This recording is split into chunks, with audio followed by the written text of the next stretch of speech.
Welcome to the deep dive.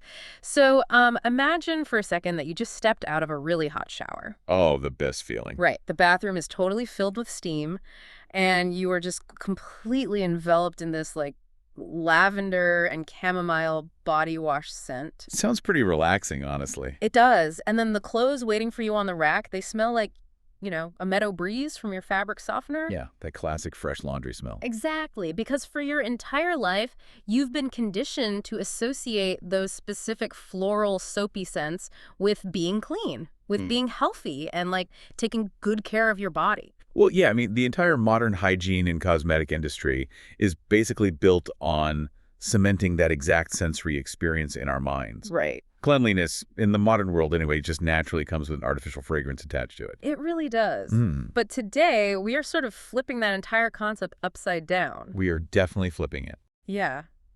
We've gathered this huge stack of medical guidelines for you, drawing from the British Society for the Study of Vulval Disease, the Royal College of Obstetricians and Gynecologists, and a whole bunch of clinical patient leaflets. Really heavy-hitting sources. Very. And our mission for you today is to answer this highly specific but just incredibly impactful question. Right, which is, can everyday scented products actually worsen a chronic, often hidden skin condition called lichen sclerosus? Exactly. Because it forces us to look at the very products we buy to protect ourselves Right. and realize that under certain biological conditions, they might actually be acting as invisible chemical weapons against our body's most delicate skin. Yeah, doing the exact opposite of protecting us. Okay, so let's unpack this.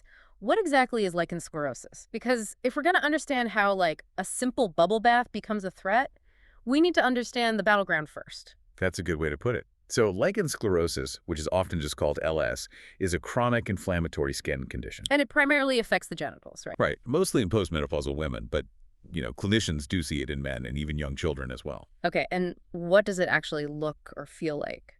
Well, the hallmark symptoms are these very distinct white patches.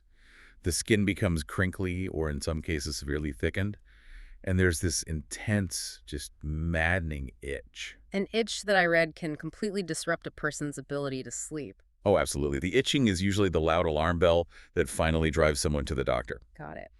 But, to really understand the mechanics of why this condition makes the skin so uniquely vulnerable to products, we have to look at the baseline anatomy first. Okay, lay it on me. So, even before LS enters the picture, vulval and genital skin is just fundamentally different from the skin on, say, your arms or your legs. How so? It doesn't have a thick stratum corneum. That's the tough, protective outer layer of dead keratin cells that acts like armor on the rest of your body. Oh, right. Instead, it's this highly specialized, highly permeable mucosal tissue. So it's already super delicate right out of the gate. Exactly. And then you introduce lichen sclerosus into that environment. Which does what, exactly? LS basically triggers this autoimmune-like inflammatory attack. And that attack destroys whatever natural barrier function the skin had in the first place. Wow. Yeah, the tissue becomes atrophic, which in dermatological terms just means it becomes paper thin. Paper thin. That sounds incredibly painful. It loses its structural collagen, its elasticity. The skin becomes so incredibly fragile that it's prone to tearing or splitting from just basic daily movement. Thinking about those clinical descriptions, the feeling that immediately comes to mind is having a severe blistering sunburn on your shoulders. Oh, that's a really good analogy. You know that radiating heat? Where even the touch of a perfectly soft cotton t-shirt feels like someone is dragging heavy grit sandpaper across your back. Yeah, just agonizing. Except with LS, it's not your shoulders. It's happening in a highly innervated area of the body that is constantly subjected to movement, sitting, and moisture. Right. And you have to remember, the skin barrier isn't just some passive wall to keep things out. It's doing more than that. Oh, yeah. It's an active chemical defense system.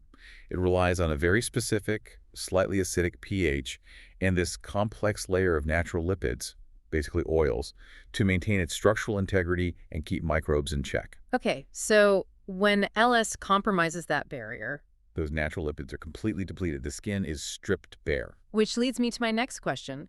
If the skin's lipid barrier is already that compromised and the tissue is tearing from simple friction, what happens when we coat it in the harsh detergents and artificial fragrances sitting in our showers right now?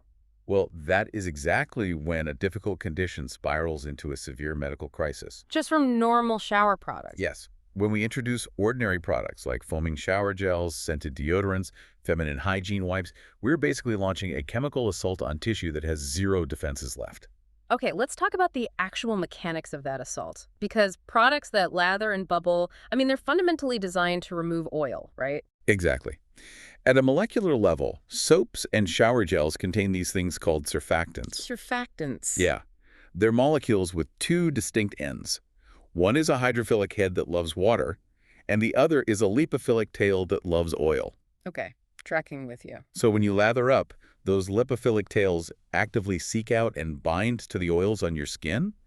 They pull them away so they can just be washed down the drain. But vulnerable vulval skin, especially skin under attack by LS, desperately needs those natural oils to maintain its fragile barrier. Precisely. Using a surfactant on that skin, it feels akin to having a brick wall where the mortar is already crumbling. And instead of patching it, you hit it with an industrial power washer. That is a perfect way to visualize it. You blast away the tiny bit of mortar left holding the bricks together. And the whole thing just collapses. The structural integrity completely collapses, Yeah. yes. And when you strip those crucial lipids away, you drastically shift the skin's pH, leaving it highly alkaline. Which causes irritation. Severe localized irritation, which then directly fuels the underlying inflammation of the lichen sclerosus. But what's really fascinating here is a specific mechanism that clinicians observe, known as the Koebner response. Oh, yes. I saw this phenomenon mentioned in the clinical data, and it is absolutely wild how the body reacts to it. It really is. So the Koebner response occurs when physical trauma to the skin actually summons the disease to form brand new lesions right at the site of the injury. Wait, so the damage causes the disease to spread? Exactly. If a patient with LS scratches the skin because of that intense itching we talked about, or if there's severe friction from tight clothing, the body releases inflammatory cytokines. Like an alarm bell going off? Right. The immune system rushes to heal the microscopic tear. But because the immune response is malfunctioning, it essentially uses that trauma as a blueprint to manifest the lichen sclerosus right in that new spot. The disease actively spreads via injury. Yes.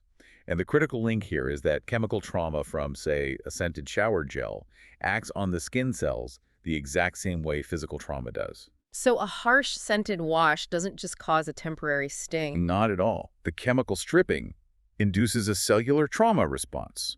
That triggers the release of those exact same inflammatory cytokines. Oh, wow. It initiates the Koebner phenomenon from the inside out, triggering a full-blown flare-up of new lesions without anyone ever even touching the skin. Okay, wait, hold on. I get that cheap synthetic chemicals, commercial foaming agents, and artificial perfumes are going to trigger a trauma response. Sure. But what if you skip the chemical aisle entirely? I know where you're going with this. Like, what if you go to the health food store and buy an all-natural organic wash? We're talking pure aloe vera extracts, natural botanicals, or essential oils like tea tree.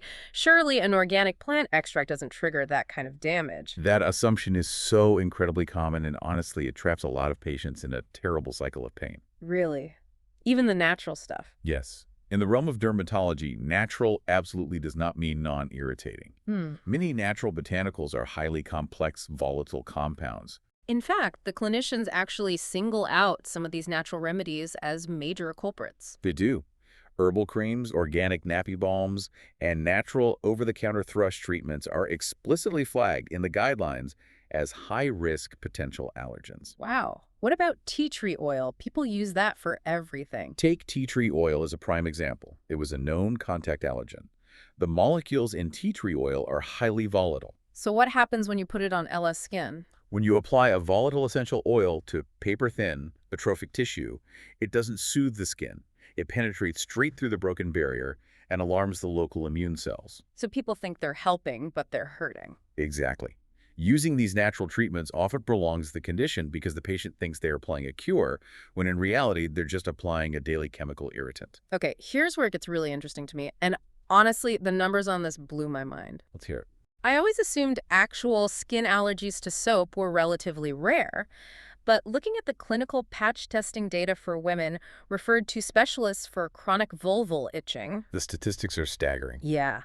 Between 26% and 80% of them end up having at least one positive allergic reaction to an everyday cosmetic, fragrance, or preservative, up to 80%. It perfectly illustrates the extreme sensitization of this tissue.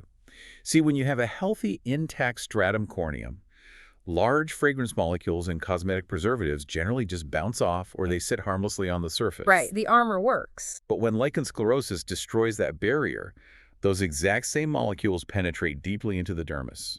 And once they're down there, they encounter specialized immune cells called dendritic cells. And those dendritic cells essentially flag the fragrance molecule as a foreign invader, right? Exactly. They capture the fragrance molecule, carry it to the lymph nodes, and present it to the T cells. Like showing them a mugshot. Yes. And from that moment on, your immune system develops a permanent aggressive allergy to that specific scent or preservative. Every single time you encounter it, your body launches an inflammatory attack. And the real danger here is that these scents are hiding in places you wouldn't instinctively categorize as cosmetics. We aren't just talking about spraying perfume directly on your skin. Not at all. The clinical guidelines mandate a complete audit of your environment, starting with the laundry. The laundry. Yeah.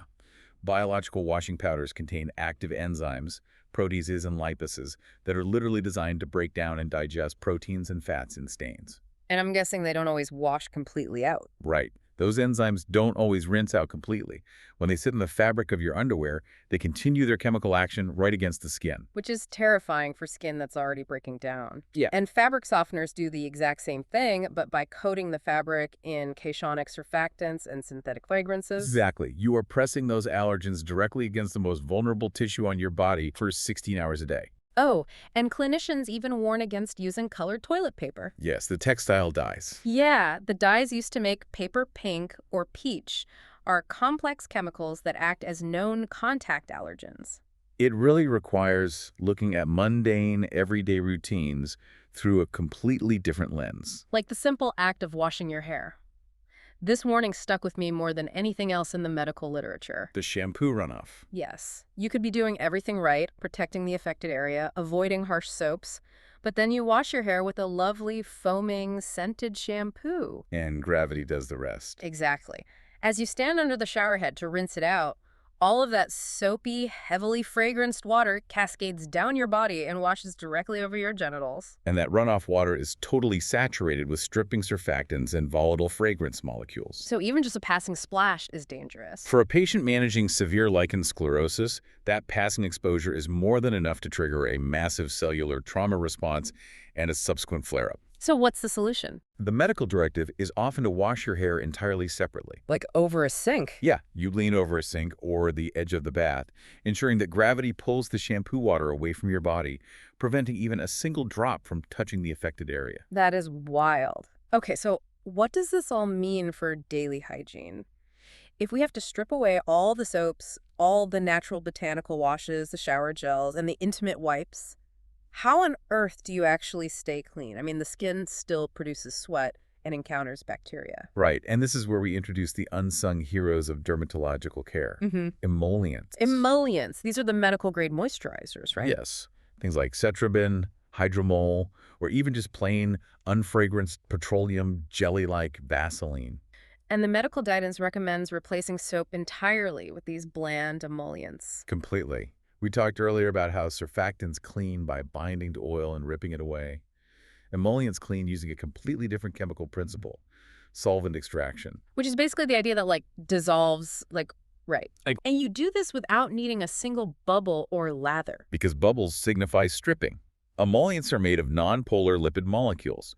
So when you rub an emollient onto the skin, its oils mix naturally with the dirt, sweat, and bodily secretions. Oh, I see. It lifts the debris into suspension. Right, so it can simply be rinsed away with warm water.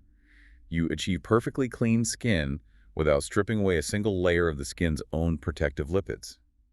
The application method is really brilliant, actually, because it's preemptive.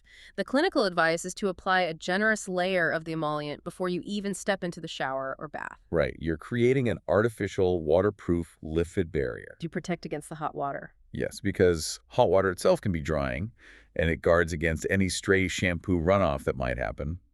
Once you are in the water, you just gently wipe the emollient away using only your bare hands. So no loofahs or washcloths. Definitely not. Introducing a rough sponge or flannel creates friction, and as we know, physical friction triggers the Kovner response. Got it. And emollients don't just protect against shower water either. They're a vital daytime shield against urine. This is a crucial point.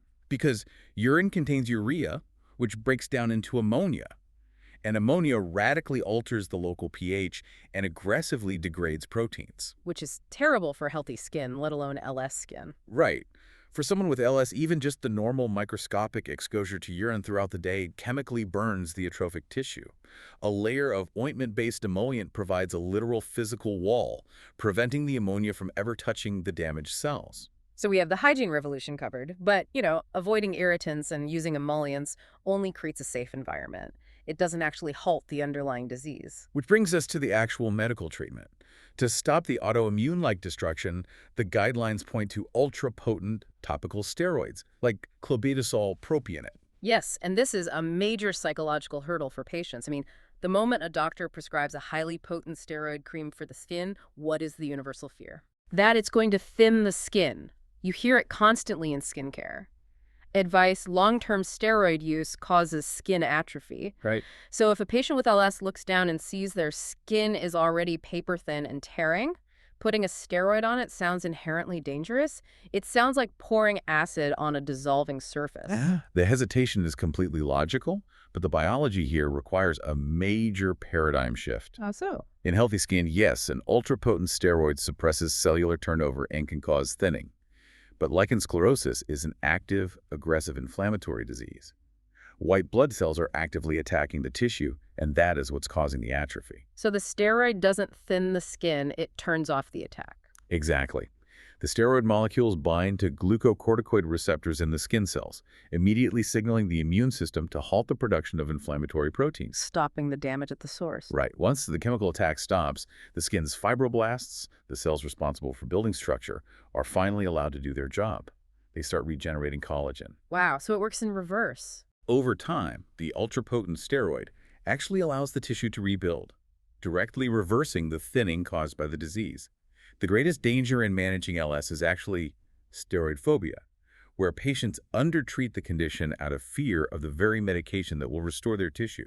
There is, however, one very real danger associated with these treatments, specifically the thick ointment-based emollients. Yes, there is. And it's a mechanical danger, not a biological one, and it is genuinely frightening. You're talking about the fire hazard. Yes. Reading the warnings in the clinical leaflets feels like reading a hazard label for an industrial facility. Ointments like Vaseline or Hydromol contain large amounts of paraffin. Which is a highly flammable petrochemical. Exactly. When you apply these ointments daily, the oils inevitably transfer from your skin and soak into the fabric of your underwear, your trousers, and your bed sheets. And because these paraffin oils are deeply hydrophobic, meaning they repel water, a standard cycle in a washing machine doesn't fully remove them. So it just builds up. Over weeks and months, the cotton fibers of your clothing become thoroughly saturated with this invisible layer of paraffin residue. And if the fabric saturated in paraffin is exposed to a naked flame, it doesn't just burn. It acts exactly like the wick of a candle. The paraffin rapidly draws the flame across the surface of the fabric. The medical guidelines are intensely strict about this. Like zero tolerance. Patients managing LS with these emollients must exercise extreme vigilance around naked flames. Standing too close to a gas heater, lighting a candle, or smoking a cigarette can cause clothing or bedding to ignite instantly and burn with intense ferocity. And washing them doesn't fix it. Even washing linens at high temperatures only mitigates the risk. It doesn't totally eliminate it. Wow. It really grounds the entire conversation. We aren't talking about a cosmetic skincare routine to get a nice glow. We are talking about severe medical management of a chronic disease. Absolutely. If you or someone you know is navigating a lichen sclerosus diagnosis, clearing your bathroom of scented products, bubble baths, and perfumed wipes isn't just a lifestyle preference. It is a critical frontline medical intervention. Because without taking that intervention seriously, the long-term clinical consequences are devastating. They really are. Constant chemical irritation accelerates the disease, leading to irreversible anatomical changes where the tissue can actually resorb or fuse together. It causes debilitating pain that alters the basic mechanics of walking, urination, and sexual intimacy. And most concerningly, letting that chronic inflammation rage unchecked significantly increases the risk of cellular mutation. Yes. It creates a direct pathway to developing vulval skin cancer, specifically squamous cell carcinoma. Because of the constant damage. A continuous cycle of tissue destruction and rapid flawed repair caused by the inflammation provides the perfect environment for cancer cells to develop. By stopping the inflammation with steroids and preventing chemical trauma by avoiding fragrances, you are actively protecting your cellular DNA. It completely reframes how you look at the personal care aisle, doesn't it? We've been sold this biological fiction that a heavy synthetic floral scent is the ultimate marker of health. But for the millions of people quietly managing LS, that artificial scent is literally a microscopic weapon. It is. And, you know, if we connect this to the bigger picture, this raises an important question to leave with. I'd love to hear it. We've spent this time dissecting how the hyperdelicate, compromised skin of an LS patient acts as a canary in the coal mine, reacting to modern hygiene products with severe inflammation and cellular trauma. Right. If these ubiquitous synthetic fragrances and harsh surfactants possess the chemical capacity to do that much damage, we have to ask ourselves, what invisible low-level stress are we putting the rest of our body's immune system under by normalizing a world completely saturated in synthetic scents? Man, that is something to seriously ponder. The pursuit of smelling like a lavender meadow might be demanding a lot more from our biology than we ever realized. It just might be. Well, keep that in mind the next time you reach for that brightly colored, highly perfumed bottle. Until next time, keep diving deep.